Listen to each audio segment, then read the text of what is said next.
Muy buenos días, profesor. Muy buenos días, compañeros. En esta ocasión vamos a hablar acerca de la intoxicación por depresores del sistema nervioso central. Nuestro grupo está conformado por Javier Mateo Cárdenas Dávila, Andrés Steven Díaz Burbano, Santiago García Jurado, Ángela María Muñoz Santander, María Camila Ordóñez Moreno y Diego Eduardo Villota Quiñones.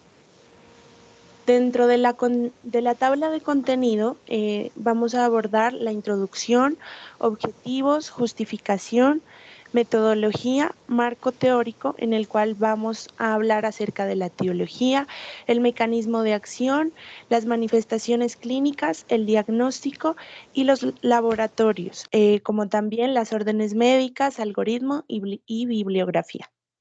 Como introducción, tenemos que los medicamentos depresores del sistema nervioso central son sustancias que disminuyen su actividad, ya que éstas realizan la misma función que el GABA, que es el neurotransmisor inhibitorio del sistema nervioso central por excelencia. Estas sustancias pueden llevar a efectos como sedación, relajación muscular y reducción de la ansiedad. Es por eso que son utilizadas ampliamente en el ámbito psiquiátrico y dentro de estas sustancias tenemos benzodiazepinas, hipnóticos, sedantes, barbitúricos, opioides, GHB y escopolamina.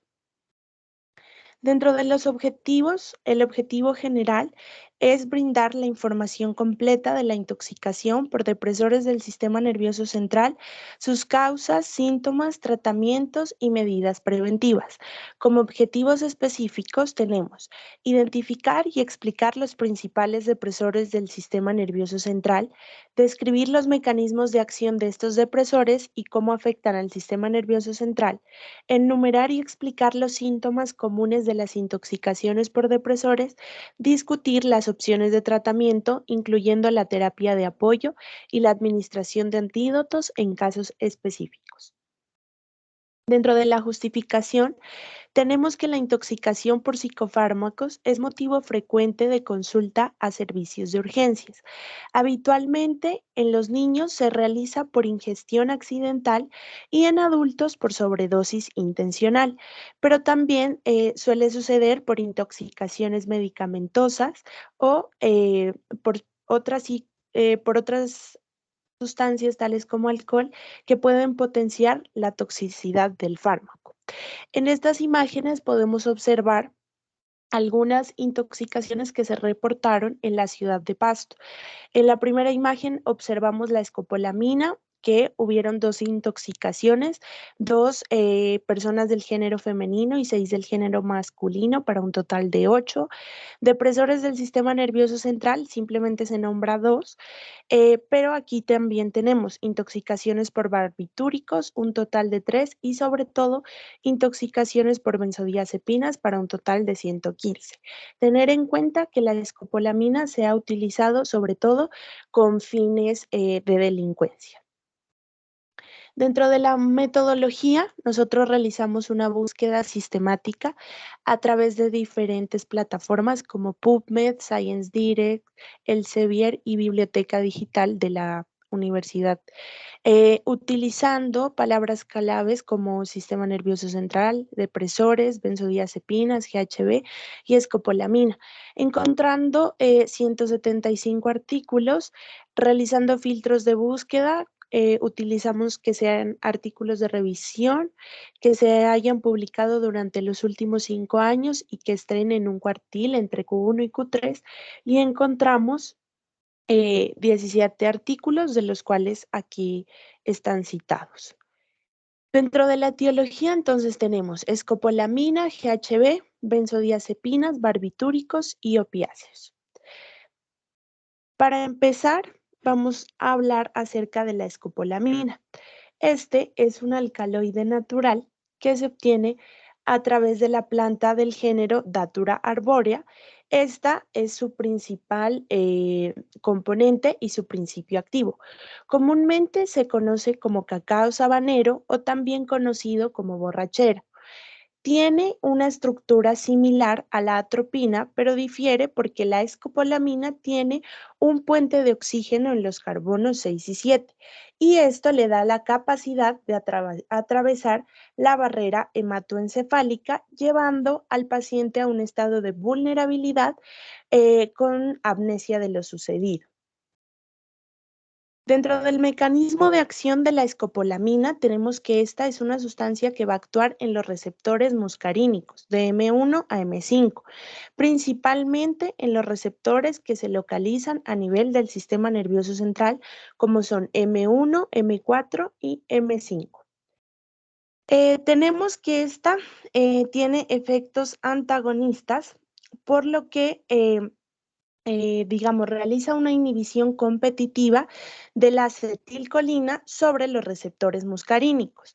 Y se ve reflejado lo que es la amnesia en las personas debido a que esta sustancia atraviesa la barrera hematoencefálica y puede llegar hacia el núcleo basal de Meiner, el hipocampo y la amígdala, que son estructuras encargadas sobre todo de la capacidad de la memoria, como también de la capacidad del raciocinio. En la otra imagen observamos cómo entra al cuerpo. Primero ingresa al organismo. Esta puede ingresar al organismo a través de bebidas, de chocolates o de algún, por ejemplo, sustancias alcohólicas mezclada con esta, ya que esta tiene gran afinidad sobre el tracto gastrointestinal y es aquí absorbido rápidamente. Luego es llevado al hígado, donde este solo absorbe la droga y la va a llevar hacia el sistema circulatorio. Una vez está aquí, va a ser transportada hacia el cerebro y en el cerebro lleva al paciente a un estado de pasividad debido a que va a bloquear al núcleo basal de Meiner, al hipocampo y a la amígdala, llevando al paciente a un estado de desorientación. La el tiempo en el cual la droga puede generar su acción va a depender del género, de la contextura corporal, del peso y de la edad de la víctima. Generalmente la dosis tóxica en niños puede ser de 10 miligramos y en adultos de 100 miligramos. Con respecto a las manifestaciones clínicas, entonces tenemos que pueden existir manifestaciones generales en las cuales se puede observar mucosa y piel secas, los pacientes pueden estar presentando fotofobia, visión borrosa, taquicardia o retención urinaria. Y a dosis altas, los pacientes ya pueden estar desorientados, tener alucinaciones, delirio, agresividad y en los casos más graves, convulsiones y muerte. La amnesia va a estar provocada porque esta sustancia bloquea funciones que se relacionan con el aprendizaje y la memorización y llevan al paciente a un estado de pasividad completa y automatismo. Los pacientes no se van a negar a nada. Todo lo que las personas que les suministran esta droga les pidan, ellos lo van a realizar. Generalmente su efecto se va a ver entre los 30 a 60 minutos después de la ingesta y puede durar hasta 48 horas, debido a que esta sustancia retarda el vaciamiento gástrico, como también lleva a un estado de retención urinaria. Con respecto al abordaje del paciente, es importante realizar un interrogatorio cuidadoso, un examen físico minucioso y evaluar las circunstancias previas. Por ejemplo, antecedente de robo, violación o ingesta de drogas y alcohol. En los niños es importante saber si de pronto ingirieron o estuvieron en contacto con plantas desconocidas, ya que ellos, digamos, sobre todo se va en esta parte. En caso de que hayan circunstancias de violación o de robo, nosotros tenemos que realizar un acompañamiento también con medicina legal. Dentro de los paraclínicos, entonces tenemos pruebas de sangre para mirar la función renal, hepática, gases arteriales, CPK, que no reporta afección de tipo muscular. Sobre todo, nosotros debemos buscar afectaciones de tipo cardíaco. Es importante tomar muestra del contenido gástrico porque aquí vamos a observar si existe o no presencia de esta sustancia, un electrocardiograma y también un cualitativo de drogas en orina, porque en caso de que existan otras sustancias pueden empeorar el cuadro. Con respecto al tratamiento, entonces principalmente hacer ABCDE, administrar líquidos dextrosados, administrar furosemida intravenoso de 20 a 80 miligramos dosis única en adultos y en niños 0,5 miligramos kilodosis cada 8 a 12 horas. Es importante suministrar ácido ascórbico 1 gramo intravenoso cada 8 a 12 horas en adultos y en los niños 200 miligramos kilo día, pero este dividido en 3 dosis. El carbón activado siempre y cuando la dosis no haya pasado 1 hora y el paciente lo pueda tomar por vía oral y tenga un estado neurológico aceptable. Es importante poner sonda nasogástrica y sonda vesical debido a que los pacientes van a realizar retención urinaria como también disminución del vaciamiento gástrico. En casos de hipertermia debemos utilizar medios físicos y utilizar sulfato de magnesio en una dosis de 250 miligramos kilo, máximo 30 gramos. ¿Existe un antídoto? Sí, es la fisostigmina, que se puede dar de 0,5 a 2 miligramos intravenosos, pero esta es muy difícil de conseguir. Por eso, principalmente nosotros debemos hacer énfasis es en el manejo en el manejo anteriormente nombrado. La fisostigmina solamente la vamos a dar en casos en los que haya ausencia de mejoría al tratamiento de soporte, taquiarritmias, inestabilidad hemodinámica, convulsión o agitación extrema. El ácido ascórbico es importante debido a que este inhibe el paso de la escopolamina a través de la barrera hematoencefálica. También tenemos aquí el GHB, o también llamado ácido gamma hidróxido butírico, el cual fue sintetizado por primera vez en la década de los 60, pero su uso era un uso farmacológico, ya que este tenía una actividad sedante y anestésica, pero después fue sacado del mercado debido a que se observaron múltiples efectos adversos. Actualmente se utiliza como una droga recreativa debido a que esta genera en las personas euforia, relajación y es conocida como el éxtasis líquido. Recordar que esta se encuentra presente en el cerebro y también en los tejidos periféricos de los mamíferos, pero esta se secreta en muy baja cantidad. Este es un líquido incoloro, inodoro y que tiene un sabor salado. Con respecto a su mecanismo de acción, podemos decir que este es un metabolito precursor del GABA y no se sabe exactamente, digamos, cómo actúa, pero en la parte del abajo de la imagen podemos observar los receptores a los que este tiene afinidad, como los receptores beta, los receptores alfa del GABA. Entonces, este se va a liberar al espacio hacia la neurona postsináptica junto con el GABA. Y aquí lo que hace es, digamos, realizar una inhibición de la captación del GABA para captarse él y estimula la acción de los receptores GABA, inhibiendo aún más el sistema nervioso central. Esta potenciación de su acción se debe al suministro exógeno del GHB, que generalmente pues lo hacen las personas durante las fiestas o otras cosas. Dentro de las manifestaciones clínicas, esta se va a presentar dentro de los primeros 5 a 10 minutos de la ingestión y los primeros síntomas pueden reflejarse como somnolencia, hipotonía, confusión, cefalea y también estos pacientes van a llegar con incontinencia fecal y urinaria.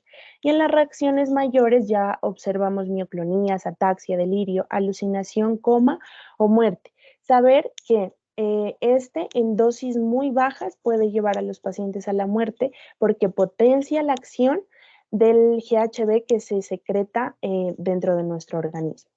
Con respecto a los paraclínicos, saber que estos no van a ser detectables por un método convencional. Entonces, existen dos paraclínicos que son la cromatografía de gas, que se la va a tomar en el plasma, y la espectrometría de masas en orina. Y también tomar para clínicos de rutina como un electrocardiograma, función renal, función hepática, gases arteriales y también el panel pues del uso de otras drogas. Con respecto al tratamiento, igualmente hacer ABCDE, estabilizar y mantener los signos vitales de nuestro paciente, esperando pues o impidiendo el deterioro neurológico. Es importante pensar en un soporte respiratorio y si es así, realizar intubación. En estos pacientes no está indicado realizar lavado gástrico ni tampoco suministrar carbón activado. Y en casos de pacientes adictos que estén pasando por síndrome de abstinencia, nosotros podemos suministrar diazepam 10 miligramos. Tener en cuenta que esta sustancia no tiene antídoto.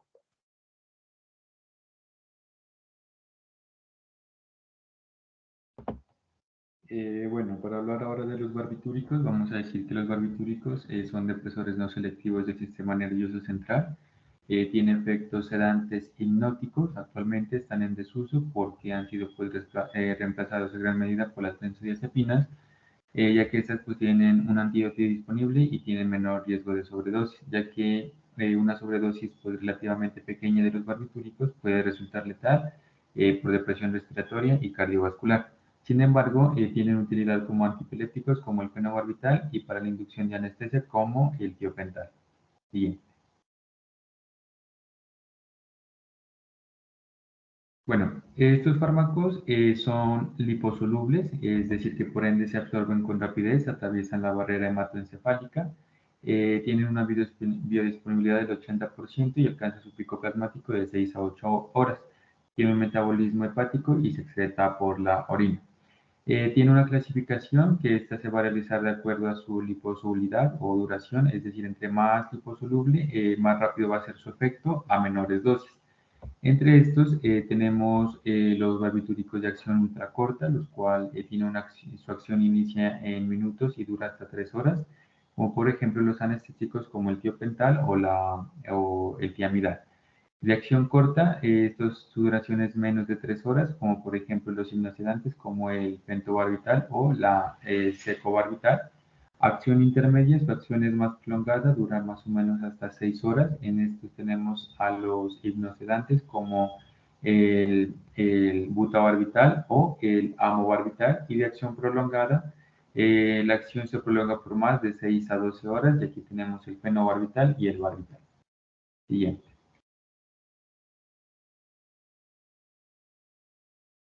Bueno, estos lo que van a hacer es que los barbitúricos se unen al receptor GABA. Este se va a encontrar esparcido por todo el sistema nervioso central y es un receptor en donde se involucran los medicamentos, pues ya sea para la ansiedad, tranquilizantes o sedantes hipnóticos.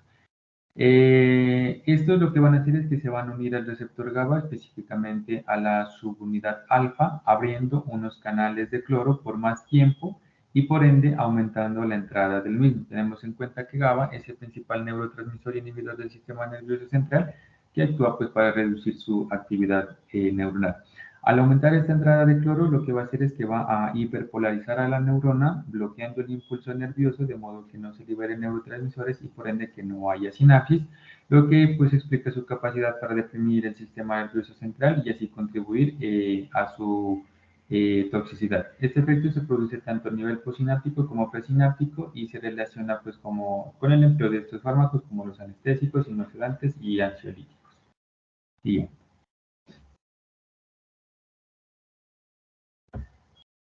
Bueno, para hablar de su clínica, esto pues debe centrarse primero en determinar el tipo exacto y la cantidad del medicamento pues, que se haya tomado. Y además se debe preguntar si de pronto hay una ingestión conjunta con otras sustancias como puede ser como puede ser el alcohol. Estos pues van a variar de un caso a otro, pero comúnmente incluyen, si es en un caso leve, vamos a encontrar alteración del estado de conciencia, bradicardio o también el pulso rápido y débil.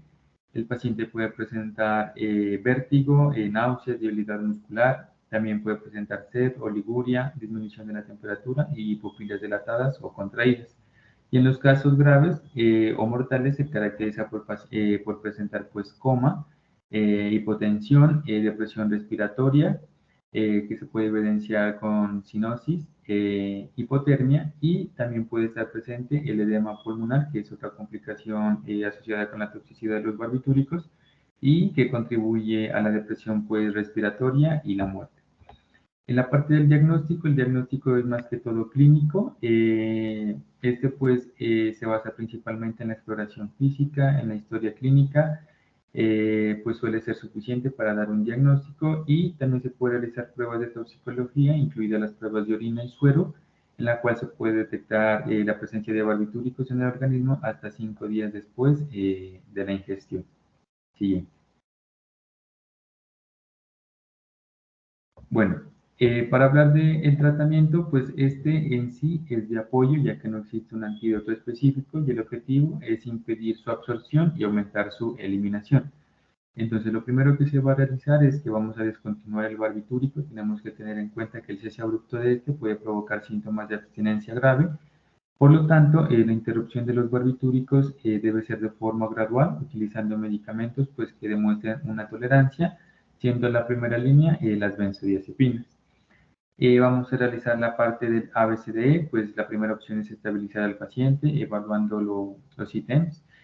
En caso de que haya sedación y depresión respiratoria significativa, puede ser necesaria la intubación y la ventilación mecánica, teniendo en cuenta que el soporte cardiorrespiratorio es la medida pues, de tratamiento más importante.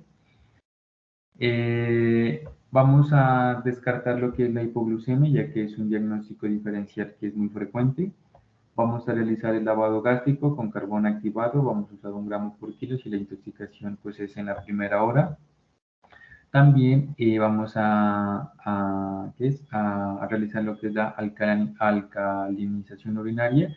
Este se va a usar para casos graves, como en el caso del fenobarbital, que facilitarán y acelerarán la eliminación renal del tóxico.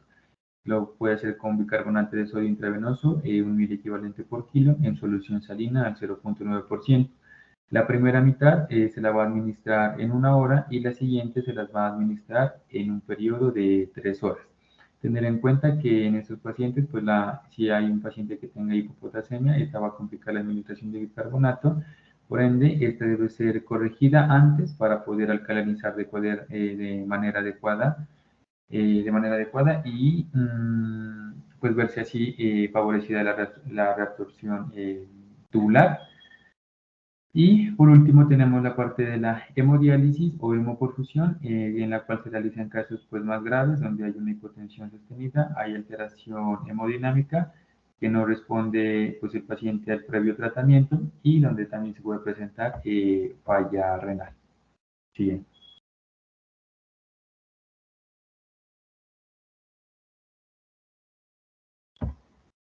Bueno, continuando con la parte de intoxicación por opiáceos, como una introducción y hablando un poco del mecanismo de acción, tenemos que tenemos opioides endógenos y opioides exógenos, los cuales se van a unir a receptores específicos. Existen varios tipos de receptores de opioides, los mu, los kappa, los delta, los epsilon, siendo de estos los más importantes los mu, los kappa y los delta, que los vamos a ir abarcando más adelante. Esos los encontramos tanto a nivel periférico como a nivel central. Entonces, supongamos que tenemos una neurona que va a transmitir información nerviosa a otra neurona. Lo que pasa es que se deben producir neurotransmisores que pueden ser de cualquier naturaleza. Es decir, pueden ser neurotransmisores inhibitorios o excitatorios. Cuando esa neurona ha sido estimulada, va a hacer que se active el potencial de acción. Es decir, lo que va a hacer es que ingresa calcio para liberar neurotransmisores. Lo que libera es, como tal, el aspartato y el glutamato. Esto hace que genere el estímulo. Los receptores opioides se ubican tanto en la neurona presináptica como en la postsináptica, como lo vemos ahí. Y como mencioné anteriormente, los más importantes son los mu, los kappa y los delta. Entonces, normalmente tenemos, como vemos en la imagen, una proteína, que es la proteína G, la cual se activa, y esta lo que hace es activar a la adenilciclasa. Esta activa el AMP cíclico y la proteína quinasa como tal, que lo que hace es abre los canales de calcio, genera una mejor transmisión del calcio y genera transcripción de genes para transmisión del dolor. Como los receptores para los opioides son generalmente proteína G inhibitoria, esta respuesta se va a inhibir, por lo que no tenemos activación de la adenosiclasa y toda esta cascada. Es como a grandes rasgos un poco de la fisiopatología. Sin embargo, pues también tenemos que tener en cuenta que en la neurona tenemos una proteína GS, que está pues en menor proporción, pero que también puede terminar activando la proteína quinasa. Entonces el paciente no se sedaría y le daría euforia como tal. Como dije, pues tenemos los tres más importantes, el mu, el kappa, el delta, ¿no? Y pues el receptor mu lo tenemos en la área periacueductal, en el tálamo y en la sustancia gris. Pues este puede ser mu tipo 1 y mu tipo 2, ¿no? El mu tipo 1 va a generar analgesia, sedación y tolerancia, mientras que el tipo 2 va a generar miosis y depresión respiratoria. El kappa lo encontramos principalmente en la médula espinal y la corteza cerebral, mientras que el delta lo vamos a encontrar en la médula espinal y en el área límbica. Ya vamos a hablar más adelante un poco de esto. Siguiente.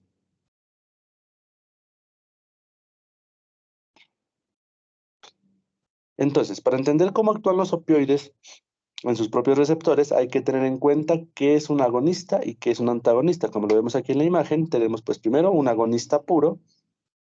Decimos que es aquel que solamente va a estimular puramente un solo receptor. Entonces, si llega aquí la morfina, por ejemplo, va a estimular el receptor mu y producir un efecto farmacológico. En este caso, será como tal activar la proteína G inhibitoria y producir analgesia, sedación, depresión respiratoria, pues, y ese tipo de sintomatología. Pasando por el antagonista puro, decimos que pues como tal son fármacos que también predilectos para un solo tipo de receptor.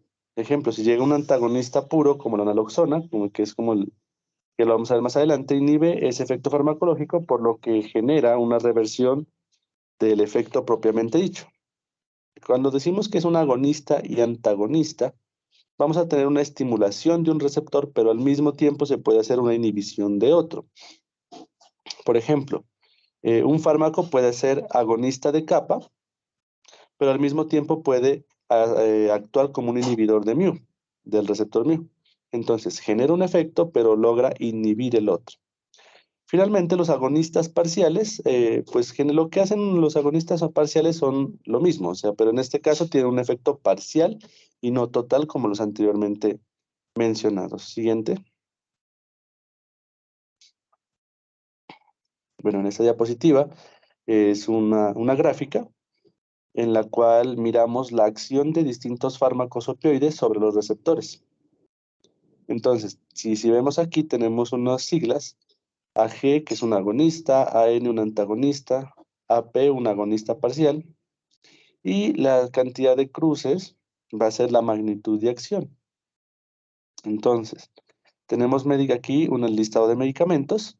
Un ejemplo, la morfina, vemos que tiene una magnitud de acción grande para el receptor mu cuando se trata de un agonista. En delta, cuando se trata de un agonista, va a ser menos la magnitud de acción, lo mismo que en kappa. Y así con todos los medicamentos, la metadona, el fentanilo, todo este tipo de medicamentos, y aquí pues vemos su magnitud de acción con los diferentes receptores. Siguiente.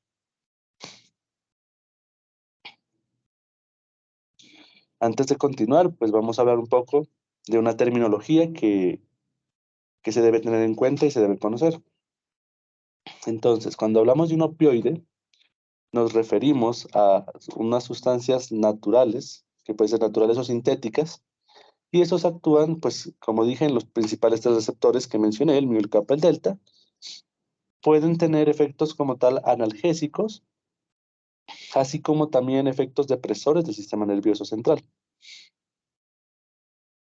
Por otra parte, cuando hablamos de opiáceos, nos referimos a una subclase como tal, digamos así, un subtipo de opioides que tienen, pues, como tal, compuestos alcaloides y pues que se encuentran naturalmente en la planta de la dormidera, que vamos a ver más adelante. Los más conocidos de este tipo de opiáceos es la morfina y la codeína.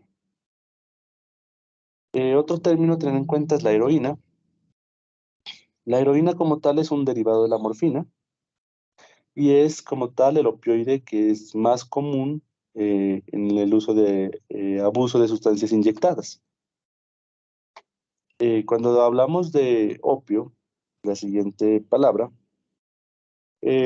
como tal el opio es una sustancia extraída de la dormidera, que es una planta y que contiene como tal morfina y codeína de forma natural.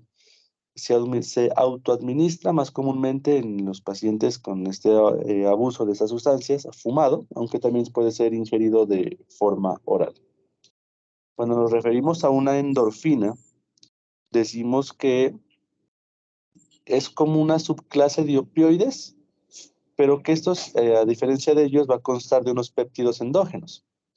Entonces, cuando decimos péptidos endógenos, queremos decir que es producidos por el mismo cuerpo humano. Alivian el dolor, y aquí pues en estas también tenemos incluidas lo que son las encefalinas, las dinorfinas y las beta-endorfinas. Un término que hay que tener muy en cuenta es cuando nos referimos a un opioide recetado. Los medicamentos opioides, pues como tal, son recetados por los médicos y el personal de salud para aliviar el dolor. Y pues su uso debe ser regulado. En cada país hay leyes que regulan el uso de estos opioides específicamente para evitar posibles casos de adicción. Y finalmente decimos que un opioide sintético son sustancias que se sintetizan ya de forma exógena, digámoslo así, en un laboratorio, y que actúan en las mismas áreas del cerebro donde actúan los opioides naturales, generando el mismo efecto. Tenemos que tener en cuenta, un ejemplo, la oxicodona y la hidrocodona son opioides semisintéticos, mientras que el fentanilo y el tramadol son sintéticos. Siguiente diapositiva.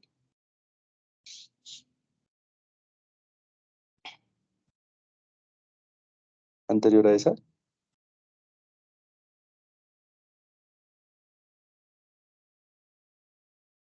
No, siguiente. Para hablar un poco de la fisiopatología, tenemos que decir que los opioides incluyen más o menos 20 alcaloides naturales de la planta de amapola. O sea, la planta de amapola es como lo principal. La amapola sigue la dormidera, o también conocida como Papaver somniferum, o pues de otros tipos de plantas, pero como tal que abarquen la misma familia botánica y sus derivados. Siguiente.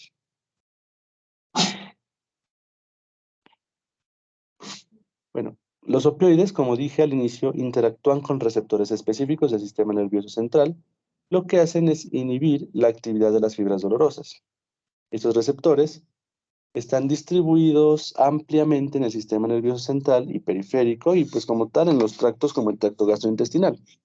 La potencia y los efectos que generen estos medicamentos opiáceos varía dependiendo de la relación que tengan con los receptores. Como dijimos, existen al menos 5 grandes receptores para opioides, dentro de los cuales los más importantes es el mu, el kappa y el delta, y son los que tienen como más relevancia clínica. Entonces, iniciando por los receptores mu, cuando estos se estimulan, pues ellos van a estar situados en áreas cerebrales, ¿no? Encargadas de sensaciones dolorosas, y como tal, cuando se estimulan van a producir analgesia, euforia, depresión respiratoria, miosis, y se activan, pues, más que todo, o los estimulan, por decirlo así, los opioides son similares a la morfina. Entonces, los receptores los podemos bloquear principalmente por los antagonistas puros y por los agonistas antagonistas, que como ya vimos anteriormente sus definiciones. Siguiente diapositiva.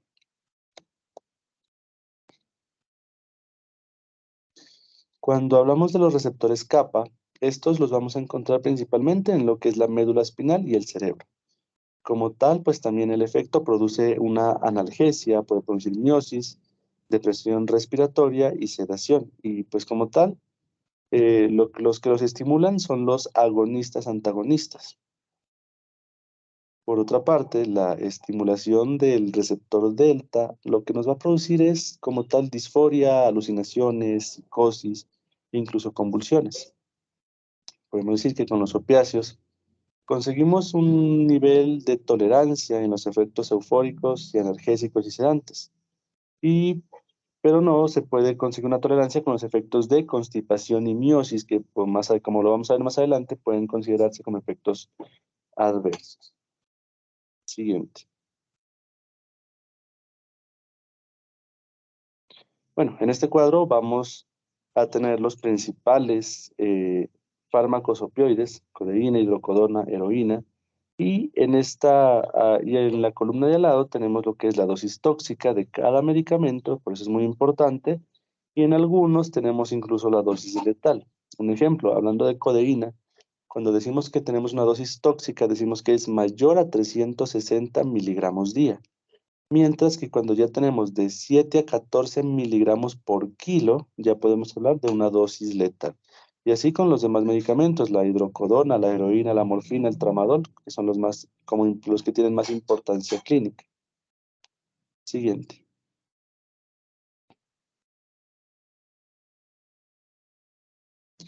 Bueno, en esta parte, en esta imagen, es muy importante hablar de lo que es la heroína. Pues como hemos mirado a lo largo de la charla, el consumo de heroína es el principal problema casi que a nivel mundial, debido pues a su que es altamente adictiva y estas personas que consumen este tipo de este tipo de sustancia pues tienen alto riesgo de sobredosis y pues por ende de muerte. Como tal, como mencionamos hace un rato, la heroína es el derivado opioide que más genera adicción. Y algo que es importante aquí es que las personas que consumen heroína también consumían al menos otra droga. La mayoría se ha estipulado que consumen al menos 3 drogas más. Entonces, podemos mirar el riesgo y esto se asocia a más riesgo. Entonces, ¿cómo así?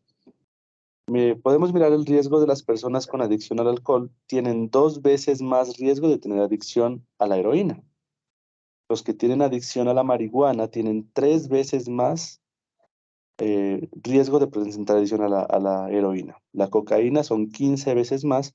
Y algo que es muy importante resaltar es que los pacientes con adicción a opioides tienen 40 veces más posibilidades de generar adicción a la heroína. Por eso es muy importante tener el conocimiento de esta sustancia. Siguiente diapositiva.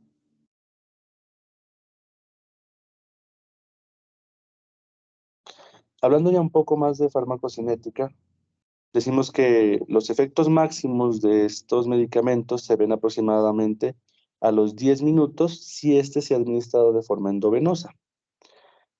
Cuando se administra de forma intramuscular, va a aparecer su punto máximo a los 30 minutos después de la aplicación. Y cuando se hace por ingestión oral, se demora un poco más, hasta 90 minutos para generar efectos máximos. Hablando un poco de la heroína, pues decimos que tiene una vida media de 30 minutos aproximadamente, pero una duración de acción aproximadamente de 4 a 5 horas, debido pues a que después de que se consume esta sustancia pueden estar muchas horas los metabolitos activos de este. Siguiente.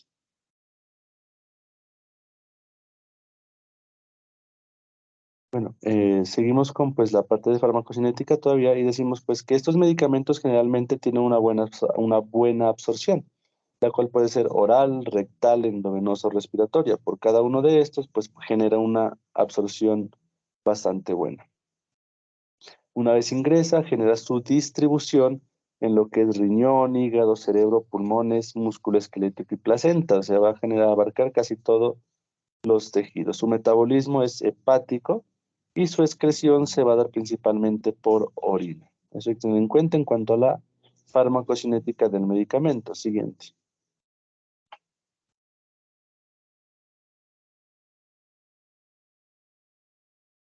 Bueno, entonces enfocándonos un poco más en la clínica de este tipo de intoxicación por opioides, decimos que principalmente se va a generar lo que es una triada clásica, que está compuesta por depresión del sistema nervioso central, miosis y depresión respiratoria. Siguiente.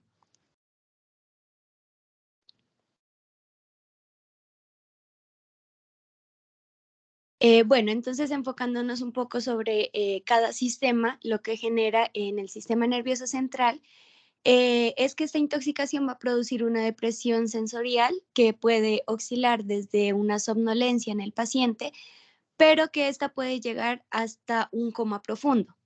En algunos casos o paradójicamente, pues se puede presentar lo que es una excitación paradójica que pues en los pacientes la vamos a observar con sintomatología totalmente diferente a lo que es la somnolencia y el coma profundo. Cuando presentamos un paciente que tiene un coma prolongado o subintrante, lo que debemos sospechar es que este ha sido pues un transportador ilegal de droga. La miosis está presente en la mayoría de los casos y también existe lo que es la depresión respiratoria, que esta va a estar acompañada de bradipnea e incluso puede generar un paro respiratorio. El paciente puede presentarse también con cianosis generalizada y en las gasometrías arteriales vamos a evidenciar lo que es una hipoxia y una acidosis respiratoria extrema. El edema agudo de pulmón no cardiogénico ocurre en la mayoría de los casos, aproximadamente en el 50% de los casos, pero este lo vamos a asociar más a los pacientes que tienen intoxicación por heroína. Este también pues implica que tiene una alta mortalidad este tipo de pacientes. También puede ocurrir crisis de broncoespasmo, pero esta también lo vamos a asociar a los pacientes que tienen intoxicación por heroína inhalada. Siguiente.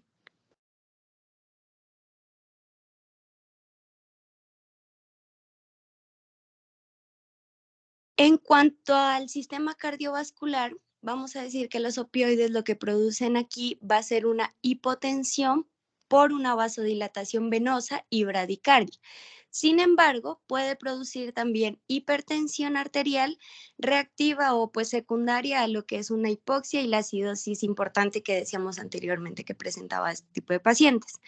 La intoxicación o sobredosificación por opioides va a producir un cuadro clínico de estupor o pues coma acompañado de depresión respiratoria y miosis intensa, que esta era pues la tríada clásica que mencionamos anteriormente. Siguiente.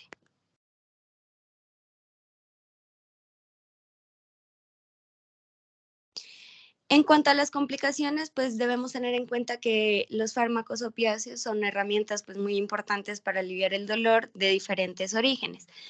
Pero es importante también observar que estos tienen un fuerte potencial adictivo y su abuso en dosis muy altas, pues a menudo va a resultar con complicaciones más complicadas en el organismo de este tipo de pacientes. La depresión respiratoria, pues que conduce a la hipoxia cerebral, es uno de los síntomas más peligrosos que produce esta intoxicación y podría resultar letal. En cuanto al consumo o pues la intoxicación por heroína intravenosa, lo que hace esta pues en el organismo es disminuir los niveles de oxígeno de una manera muy rápida y fuerte. Estos efectos se pueden presentar a dosis muy bajas, aproximadamente de 0.1 miligramos kilogramo, y el efecto hipóxico va a ser muy rápido, apareciendo dentro de los primeros minutos después de la administración del fármaco. Con dosis de heroína un poco más altas, a 0.2 miligramos kilogramos, el efecto va a aumentar considerablemente su magnitud y lo que pues, va a generar en el paciente es una fuerte hipoxia cerebral. En cuanto al fentanilo, pues decimos que este también va a disminuir los niveles de oxígeno y este efecto va a aparecer principalmente a dosis muy bajas y se hace más fuerte con el aumento de la dosis. Es un efecto similar al de la heroína, pero al contrario del anterior, pues decimos que este va a tener un efecto un poco más rápido que aparece al primer minuto después de su administración y el punto máximo de este se va a presentar al segundo minuto después del inicio de la inyección. El fentanilo, en términos de dosis, vamos a decir que es de 10 a 20 veces más potente que la heroína. Y como tercero vamos a encontrar lo que es la morfina, que pues este es un fármaco analgésico opioide prototipo, que pues todavía se utiliza ampliamente para aliviar el dolor de diferentes orígenes, pero decimos que en seres humanos vamos a utilizar a dosis muy bajas. A diferencia de la heroína, la morfina va a ingresar al tejido cerebral mucho más lento, pero va a permanecer en el cerebro por mucho más tiempo. Siguiente.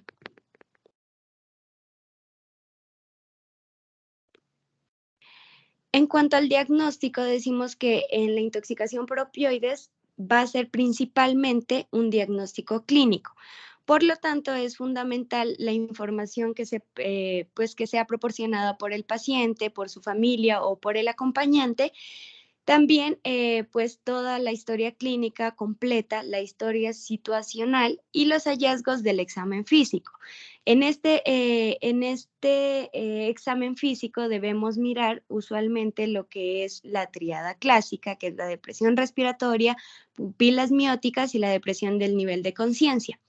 Este criterio pues tiene una sensibilidad aproximadamente del 92% y una especificidad del 72% para el diagnóstico de esta intoxicación.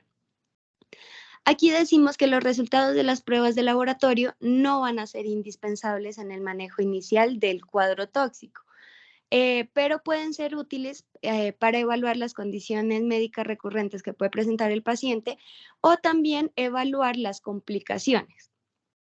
Los paraclínicos que se podrían solicitar, pues va a ser según el caso cuadro clínico, según el caso clínico que presente el paciente, y vamos a poder pedir un cuadro hemático, glicemia, electrolitos, gases arteriales y también imágenes diagnósticas, tanto de tórax como del sistema nervioso central.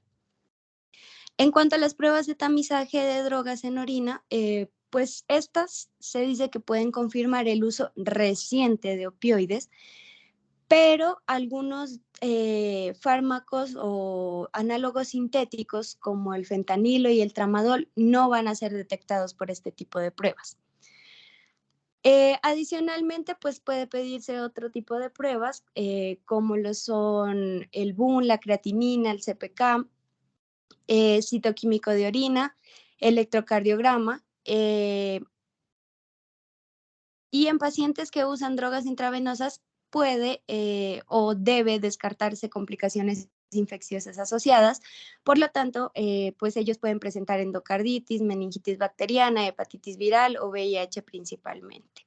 Entonces se deben pedir pruebas para descartar este tipo de infecciones. Siguiente.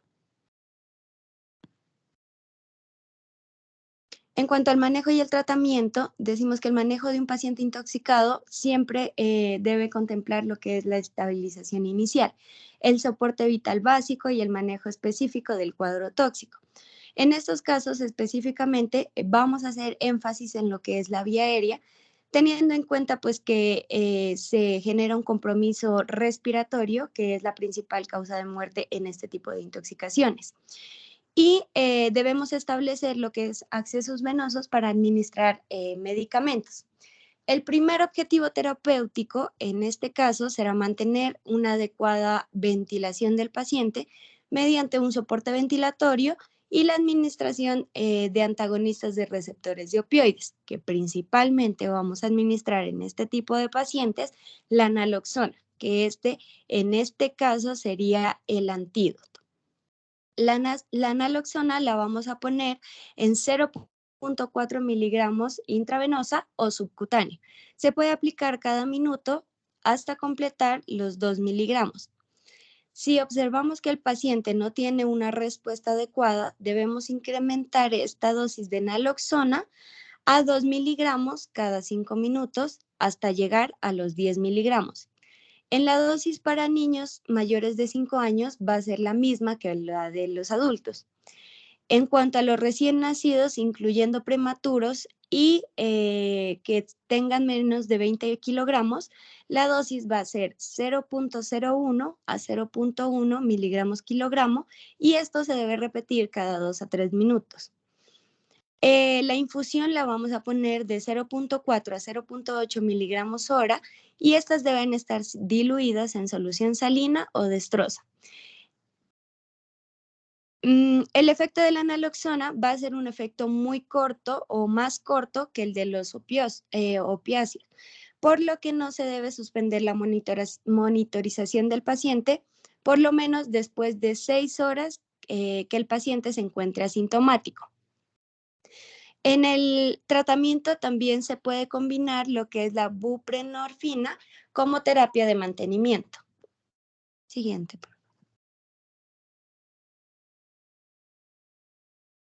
En cuanto a la naloxona, pues decimos que este va a ser un antagonista competitivo de los receptores de opioides y tiene una afinidad particularmente alta por lo que es el receptor mu. Lo que hace generalmente es desplazar a la morfina y otros agonistas completos y de esa manera revierte los efectos que producen en el paciente. Decimos entonces que la naloxona se va a metabolizar en lo que es el hígado y su excreción es principalmente urinaria. Entonces, los opioides van a tener lo que es una vida media plasmática más prolongada que la naloxona. Entonces, por lo tanto, los opioides tienen el potencial de volver a narcotizar al individuo después del paso del tiempo, ya que los efectos de la naloxona pueden desaparecer más rápidamente que los efectos del opioide. Por eso es importante hacer una infusión continua de lo que es la naloxona para revertir los efectos de los opioides. En cuanto a los efectos secundarios que puede presentar la naloxona, tenemos lo que es cambios de humor, sudoración, ansiedad, inquietud, temblores, cefaleas, náuseas, vómitos. Siguiente. Entonces, aquí también vamos a presentar lo que es el síndrome de abstinencia. Entonces, para explicar un poco este síndrome de abstinencia, debemos tener 4 conceptos básicos, pues bien definidos. Entonces, primero, el uso, que el uso va a ser el consumo de una sola vez en su vida de la sustancia. ¿Qué es el hábito? El hábito es que ya exista una frecuencia del consumo establecida, sin importar que sea tantas semanas o cada mes, pero este ya va a generarse un hábito. En el abuso lo vamos a definir que ya hay un compromiso de la funcionalidad del paciente en múltiples áreas de su vida. Y la dependencia se va a componer de 3 aspectos, que son la dependencia física, la tolerancia, que esta va a ser la necesidad de aumentar la dosis para sentir efectos, y la abstinencia, que son síntomas de disconfort cuando ya se acaba el consumo. Entonces, la abstinencia la vamos a clasificar en 4 grados. Entonces, el primer grado va a aparecer en las primeras 8 horas. El paciente va a presentar lo que son bostezos, lagrimeos, sudoración, rinorrea y ansiedad. El segundo grado va a aparecer, va a aparecer a las 12 horas y vamos a encontrar que se presentan los síntomas del grado 1 con más intensidad y también otros síntomas como son la midriasis, la piloerección, espasmos musculares, vamos a tener mialgias, atralgias, anorexia. El grado 3 va a aparecer entre las 18 y las 24 horas posteriormente y vamos a encontrar lo que son los síntomas del grado 2 incrementados más hipertensión, taquicardia, hipertermia, náuseas, insomnio. Y el grado 4 va a aparecer entre las 24 y 36 horas posteriores, donde encontramos la sintomatología del grado 3 incrementadas y también el paciente se va a presentar febril, vómito, diarreas, eyaculación espontánea y orgasmos.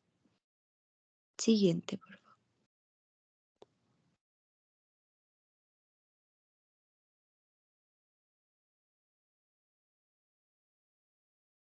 La siguiente, por favor.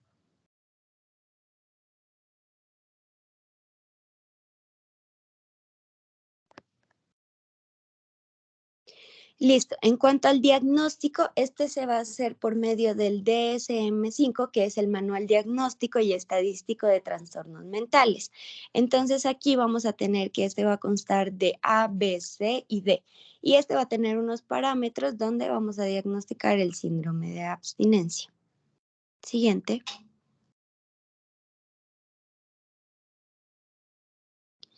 Y para su tratamiento vamos a decir que es, principalmente se hace el uso de agonistas opioides, ya que pues no hay evidencia que los antagonistas alfa 2 pues sean como los principalmente utilizados en este tipo de casos. Por lo tanto, en este contexto vamos a usar lo que es la metadona. Es importante que este esté regulado por un programa de tratamiento de opioides y tener cuidado con la prolongación del intervalo QT.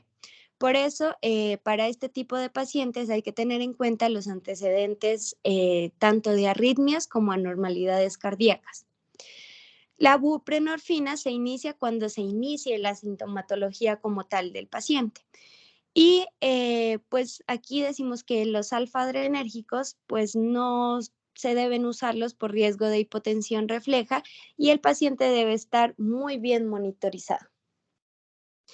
Entonces, aquí, como dije anteriormente, vamos a utilizar lo que es la metadona y la dosis del primer día vamos a poner en el paciente 10 miligramos, aumentar hasta 10 miligramos cada 6 a 8 horas para la dosis máxima de 40 miligramos. Y hay dos opciones para los días siguientes. Entonces, la primera opción va a ser que del día 2 al día 4 vamos a disminuir 10 miligramos cada día y del día 5 al día 8 se va a disminuir 2 miligramos cada día. Y la opción 2 va a constar de que del día 2 al día 8 se disminuya 5 miligramos cada día. Siguiente.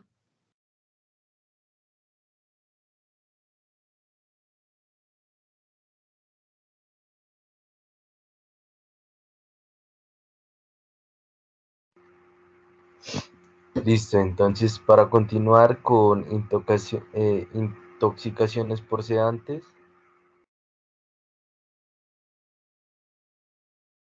tenemos que pues principalmente los sedantes van a ser o van a producir eventos adversos causados principalmente a lo que es el sistema nervioso central por la toxicidad de sedantes como lo son benzodiazepinas, por ejemplo el diazepam, o similares a lo que son las benzodiazepinas como el Zolpidem, que son un grupo de fármacos llamados los grupos Z.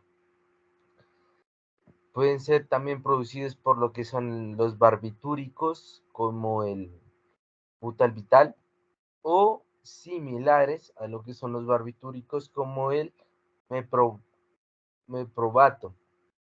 Estos medicamentos pues van a ser estudiados principalmente porque son recetados con actividad sedante hipnótica y pues principalmente poseen un importante potencial de abuso en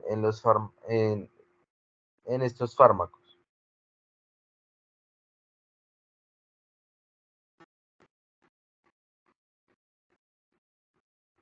Con respecto a su etiología, encontramos que van a haber diferentes agentes comúnmente asociados a la toxicidad sedante hipnótica, como lo son las benzodiazepinas, los barbitúricos, agentes similares a lo que son las benzodiazepinas, o también nombrados agonistas de lo que son las benzodiazepinas, el hidrato de cloral, que es uno de los sedantes más antiguos, pero también usado para lo que es, pues, no muy comúnmente usado. Cuando se lo mezcla con alcohol, también se lo puede conocer como el Las gotas del knockout, también usado para fines no muy prácticos, y se lo conoce también como, pues su diagnóstico es un olor como a uva. El dextromethorphan, que es es un sedante que se utiliza para pacientes que reciben cuidado médico intensivo y necesitan un ventilador mecánico. Y también aquí con respecto a la teología tenemos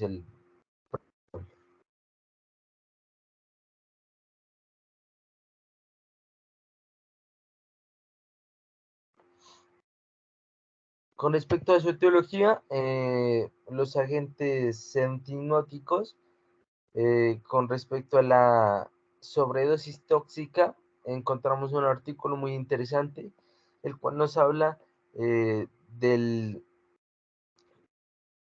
los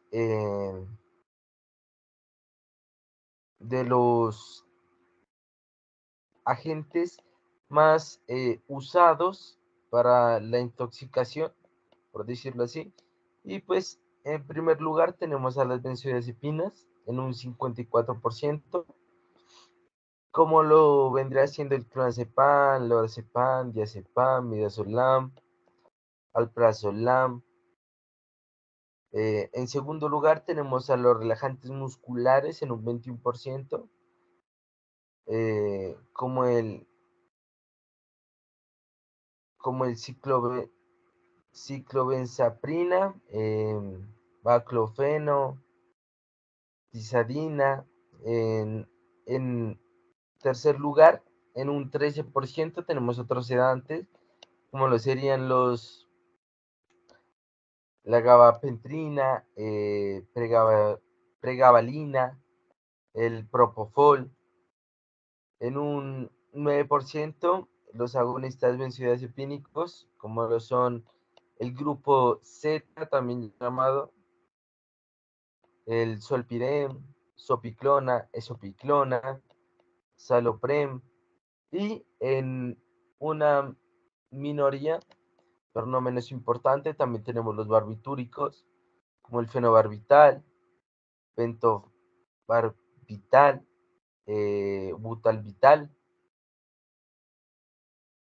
que pues es una cantidad mínima, pero pues también es muy importante tenerlos en cuenta con respecto a su etiología.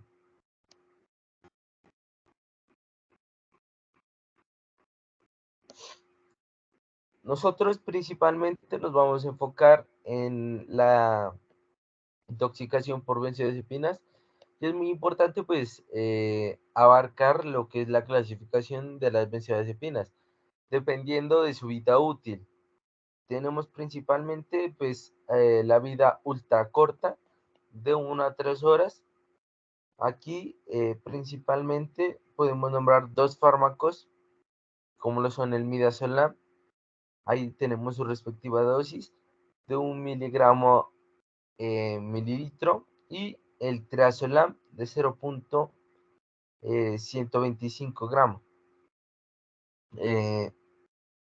Estos fármacos van a tener múltiples usos, como lo son el insomnio, la sedación consciente para procedimientos que se van a utilizar en odontología principalmente, una crisis de ansiedad que una paciente nos refiera, o una inducción por anestesia, también se puede usar, como ya sabemos.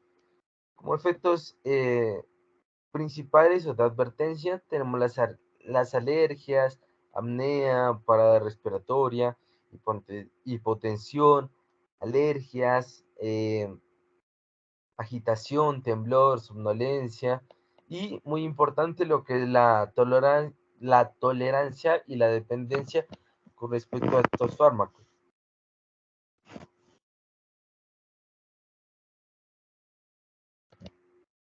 Siguiente.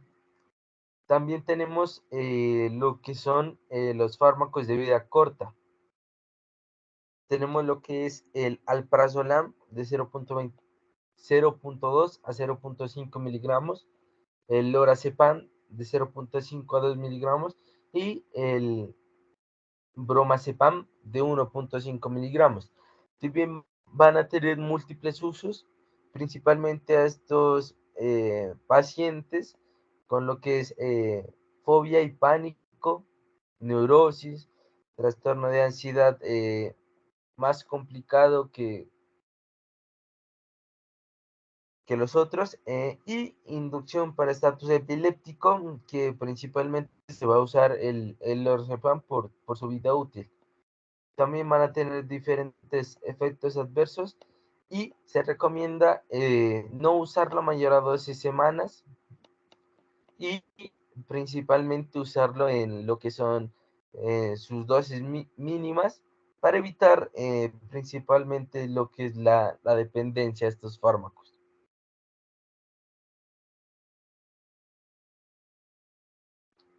Y ya para finalizar tenemos los de vida prolongada, que van a ser de 12 a 24 horas. Y tenemos el diazepam de 2 a 10 miligramos, clonazepam de 0.5 a 2 miligramos y el clonazepato de 1.5 miligramos. También van a tener múltiples usos, como por ejemplo el síndrome de abstinencia, epilepsia, principalmente en estos pacientes se va a usar el clonazepam. También que tengan pacientes con crisis de ansiedad muy severas, se puede usar lo que es diazepam y clonazepam. Y insomnio muy severo, que ya se han intentado diferentes tratamientos y pues no se ha logrado nada.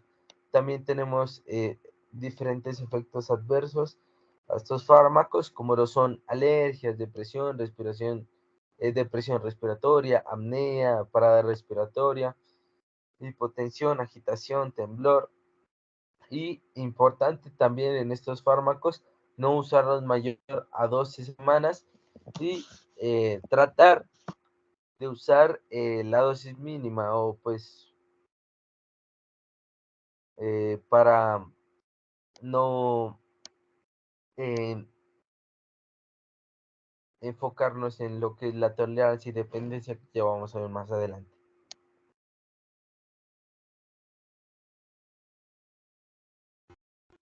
Con respecto a su farmacocinética, al lado de la derecha podemos ver fármacos, como ya los nombramos. Y con respecto a esa absorción, esta se puede administrar vía oral o vía intramuscular. Principalmente, pues si se va a dar vía oral, algunos fármacos van a tener un pico a lo que son las 3 horas. Y si se va a dar vía intramuscular, va a ser una absorción intramuscular irregular. Su metabolismo con respecto a este grupo farmacológico va a ser dado por hígado, vía hepática, y pues las benzodiazepinas van a ser absorbidas principalmente en lo que es el intestino delgado. Importante aquí con respecto a este grupo, que es altamente unido a proteínas, por lo cual se va a dificultar lo que es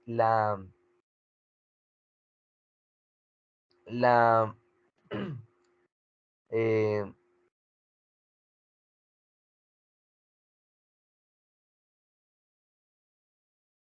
se va a dificultar lo que es su buena absorción a nivel renal.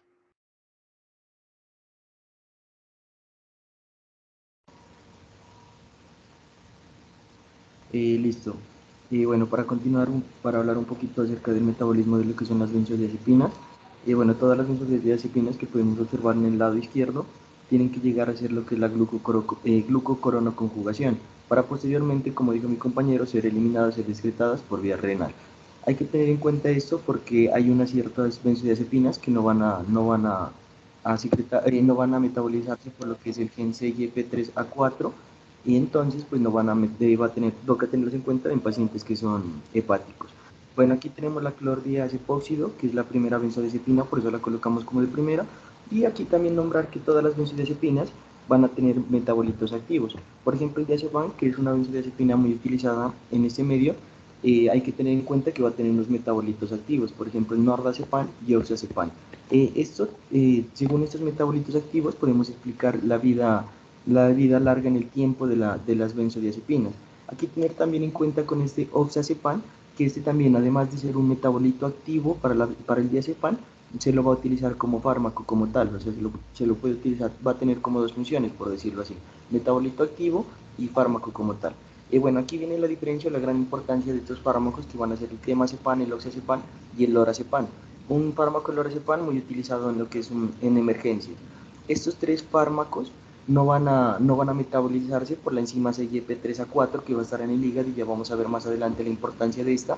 Entonces estos fármacos van a llegar a hacer la glucocoronoconjugación directamente. En cambio, como ya lo expliqué anteriormente, las otras benzodiazepinas como diazepam, clonazepam, flurazepam, clobazam, trilozam, bromazepam, unas que me falta nombrarlas, pues que era como más que todo el midazolam y otras benzodiazepinas que ya las vimos anteriormente en la tabla anterior que nos indicaron, van a tener estos metabolitos activos. Entonces, eso es la diferencia con esas tres benzodiazepinas.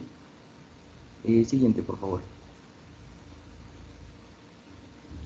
Bueno, aquí viene como la explicación de esa importancia de este metabolismo. ¿Por qué? Porque las benzodiazepinas, por ejemplo el midazolam y las que más utilizamos, se van a sintetizar por el hígado por la enzima CYP3A4.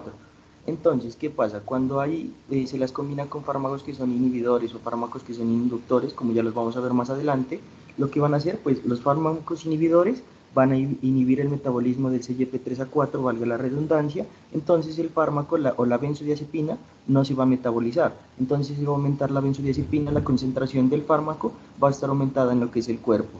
Y entonces aquí el paciente pues va a requerir que se le haga un ajuste de dosis o como tal se le suspenda la benzodiazepina. En cambio tenemos fármacos inductores, los cuales estos fármacos inductores nos van a aumentar el metabolismo de esta enzima del CYP3A4 y el fármaco se va a metabolizar más rápido. Entonces, ¿qué pasa? Si el fármaco se va a metabolizar más rápido, se va a eliminar más rápido. Entonces va a reducir la concentración del fármaco en el paciente. Entonces estos pacientes generalmente pues requiere que se les hagan un aumento de la dosis como tal. Entonces aquí viene la importancia pues de este gen con respecto a las benzodiazepinas. Dale siguiente, Ángel, por favor. Bueno, entonces aquí como podemos ver, estos son los fármacos que más utilizan o las que más hacen interacción con lo que son estas benzodiazepinas. Entonces los fármacos inhibidores de este gen van a ser, pues los que más se los utiliza, van a ser los macrólidos, fluconazol, ketoconazol, verapamilo y ranitidina. En cambio los inductores, los que me aumentan el metabolismo de esta enzima, van a ser pues los más comúnmente utilizados, barbitúricos, carbamazepinas, fenitoína y la rifampicina, por nombrar algunos, claro está. Siguiente, por favor.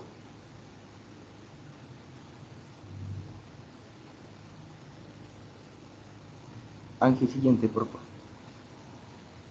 Bueno, para hablar un poco de la fisiopatología o del mecanismo de acción, hay que tener en cuenta que esta va a estar dada por lo que es el receptor GABA, el cual pues, va a estar haciendo que las benzodiazepinas potencien su acción como tal. Entonces aquí ya les vamos a explicar más a detalle. ¿Qué pasa? Entonces el receptor GABA lo que va a hacer potenciar las benzodiazepinas lo que van a hacer es potenciar a este receptor GABA. Entonces, ¿cómo se va a dar esto? Primero que todo, antes para darse una liberación de lo que es el GABA, tenemos que tener en cuenta que este va a estar dado, como se puede observar en la imagen, va a estar dado por la glutamina. Que la glutamina dentro o en la mitocondria, lo que va a hacer liberar glutamato. Como tal, el glutamato, recordemos que es el neurotransmisor excitador por excelencia, y el neurotransmisor inhibidor va a ser el GABA. Entonces, después de que pase de glutamina a glutamato, va a pasar GABA, y este GABA va a estar como almacenado, por decirlo así, en unas vesículas. Entonces, miren lo que pasa aquí. Cuando entra calcio a la neurona, a la célula entra calcio, entonces a la neurona, entonces lo que pasa es que se va a hacer, por decirlo así, como se va a dar la liberación del GABA. y pues aquí ya se lo puede observar más el receptor GABA. Entonces aquí viene la función de las benzodiazepinas. Las benzodiazepinas se van a unir pues a unos receptores que ya los vamos a ver más adelante, y al unirse pues van a potenciar su función y va a permitir que se entre cloro a la célula. Al entrar cloro lo que va a hacer va a inhibir pues la neurona y va a haber una hiperactividad de la neurona. Entonces, como se puede ver en las imágenes de al lado, ahí está como el receptor GABA como tal, va a tener 5 neurotransmisores, va a tener 2 alfa, 2 beta, perdón, ahí en la imagen de abajo es un gamma, 2 alfa, 2 beta y un gamma. Entonces, como se observa en la imagen, el receptor GABA va a estar sobre el alfa 1 y el beta 2, y las benzodiazepinas se van a unir al receptor alfa 1 y al receptor gamma.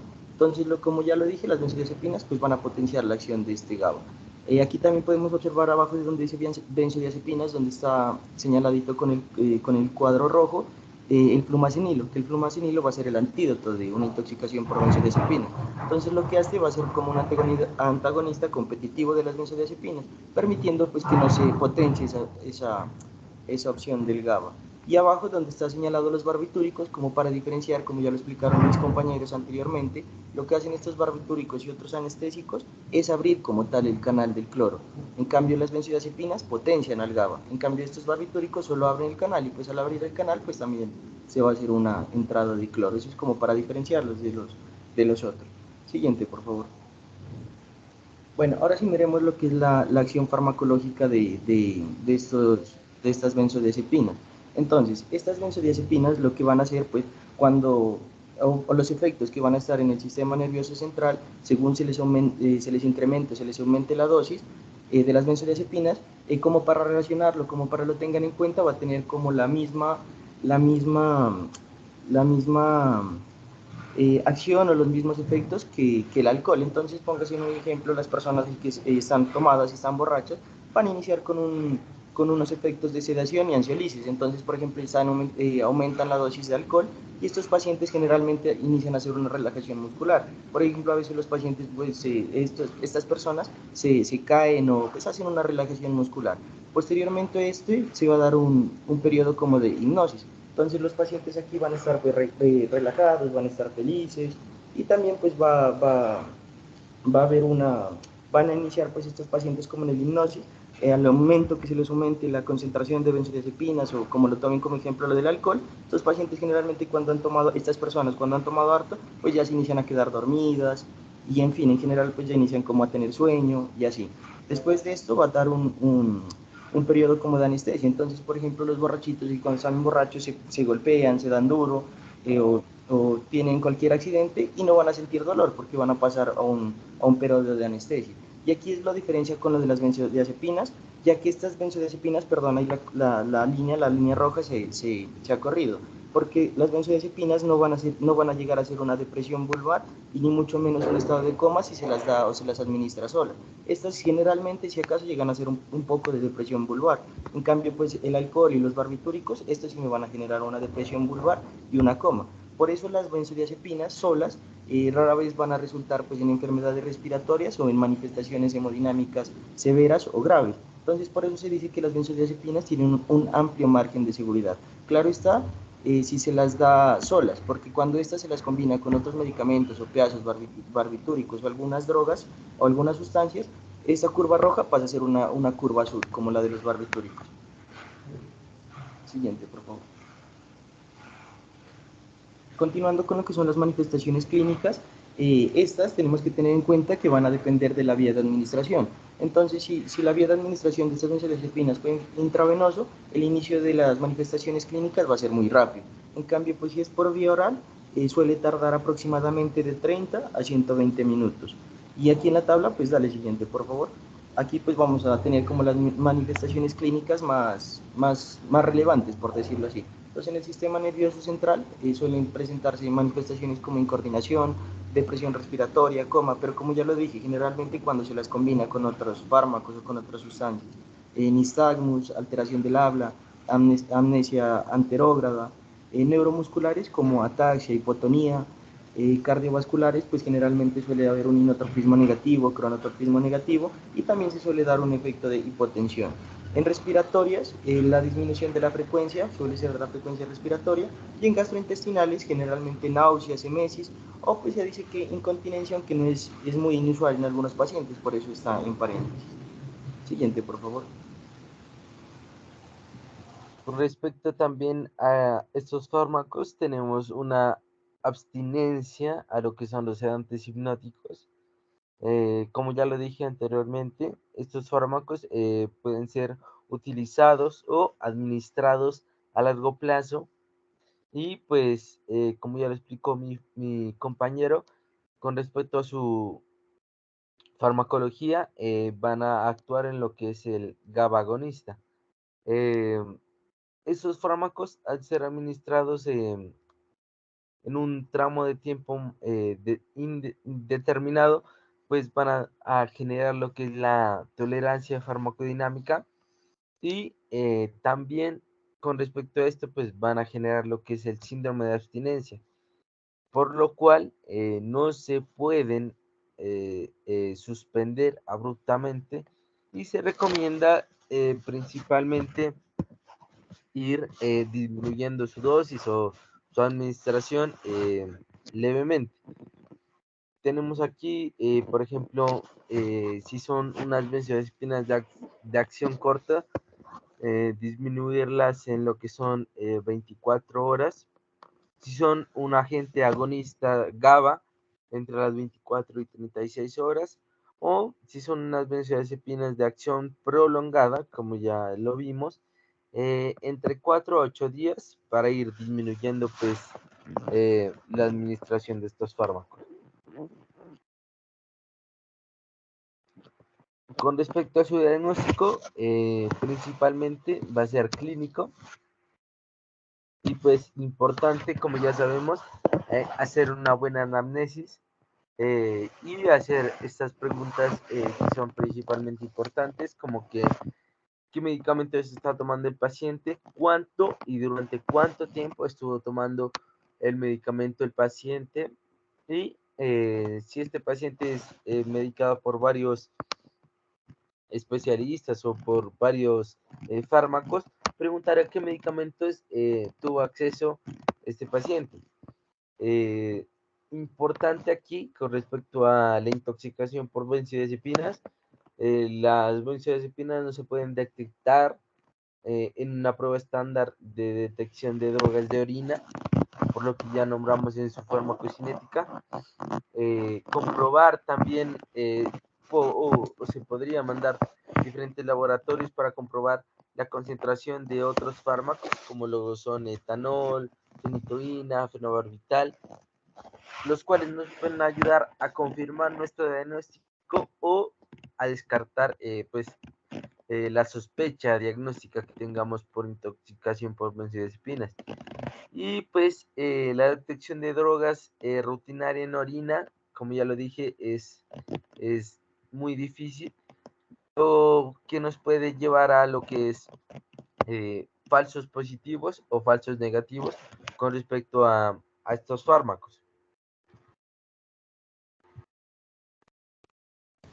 Bueno, para finalizar lo que son lo de las benzodiazepinas, vamos a terminar con lo que es el tratamiento. Entonces, como ya se nombró, la muerte secundaria de una intoxicación por sedantes o por las benzodiazepinas es el paro cardiorrespiratorio.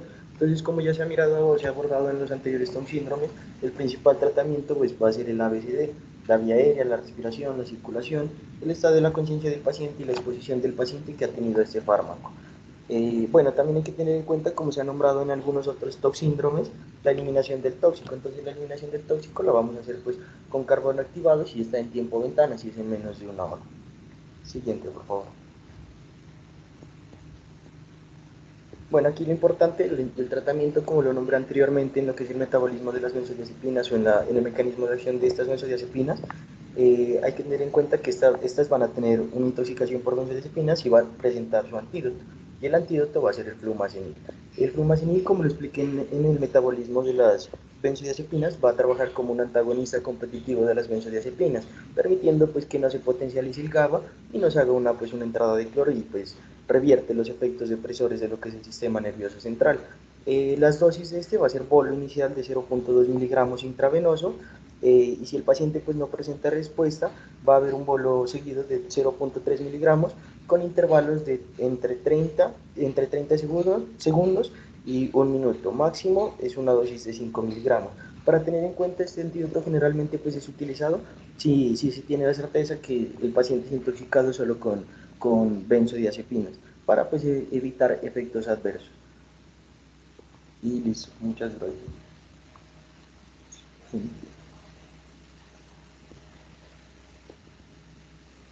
Bueno, con respecto al caso clínico, nosotros hemos traído un caso de revisión que está registrado en la revista Idioma. Y se trata acerca de un niño de 5 años, previamente sano, quien fue encontrado inconsciente en su casa y llevado a la sala de emergencia.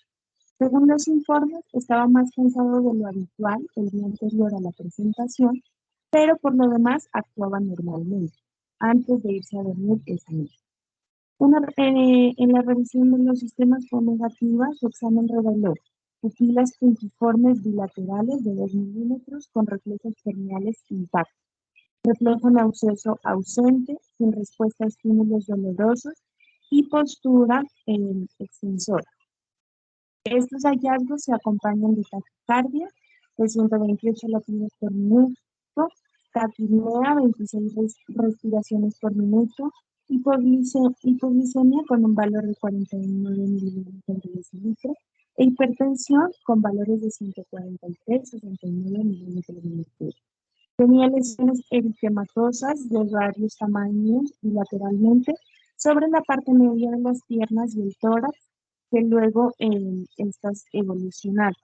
Con respecto al examen físico, tenemos las pupilas puntiformes, los reflejos corneales intactos, el reflejo nauseoso ausente, escala de coma de Glasgow con un puntaje de 4, 128 latidos por minuto, 26 respiraciones por minuto, una tensión arterial de 143/69, hipoglicemia de 49, lesiones eritematosas bilaterales y saturando al 100%.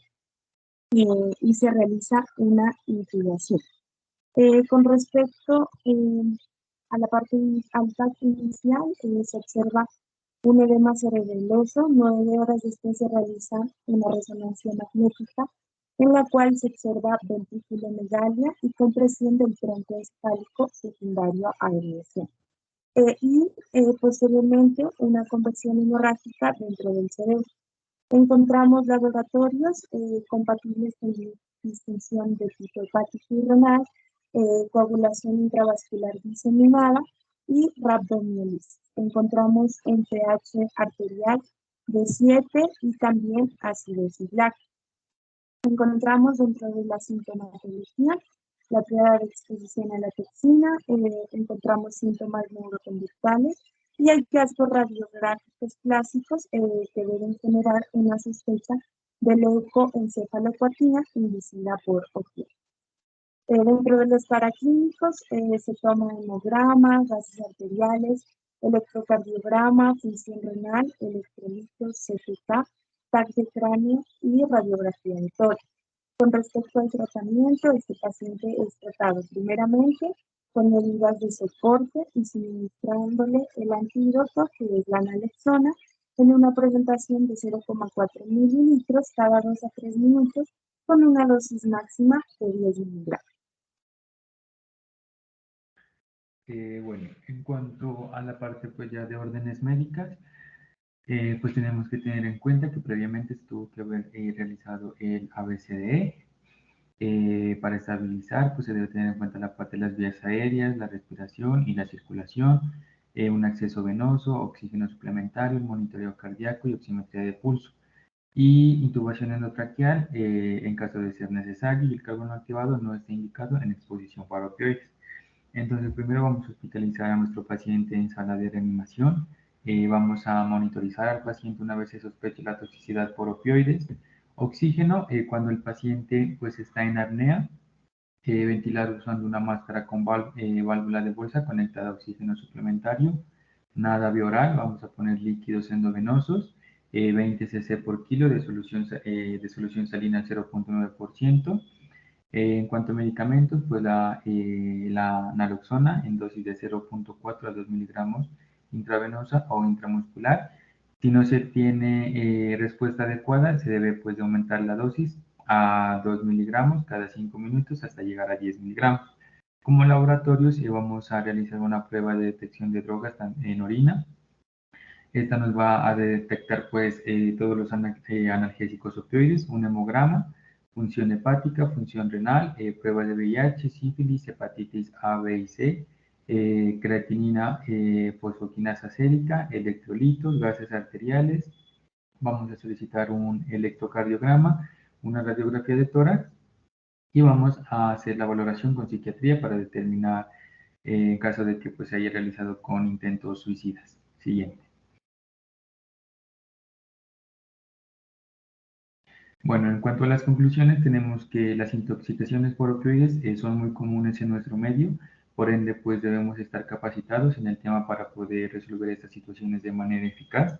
La escopolamina es una droga potente que puede causar una serie de síntomas, incluyendo confusión, desorientación, alucinaciones y amnesia. Y en caso severo, la intoxicación por escopolamina puede ser fatal.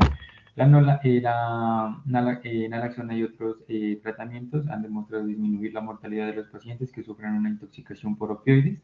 La sintomatología de una intoxicación es muy característica, lo cual nos favorece para hacer un tratamiento rápido y mejorar el pronóstico del paciente. Y las benzodiazepinas son un grupo de fármacos muy utilizados a nivel mundial por sus múltiples usos en relación al sistema nervioso central, por lo cual pues de suma importancia conocer las manifestaciones clínicas y antecedentes que nos podrían orientar al diagnóstico de una intoxicación por estos fármacos y de esta manera dar un respectivo tratamiento con su respectivo antídoto. Siguiente.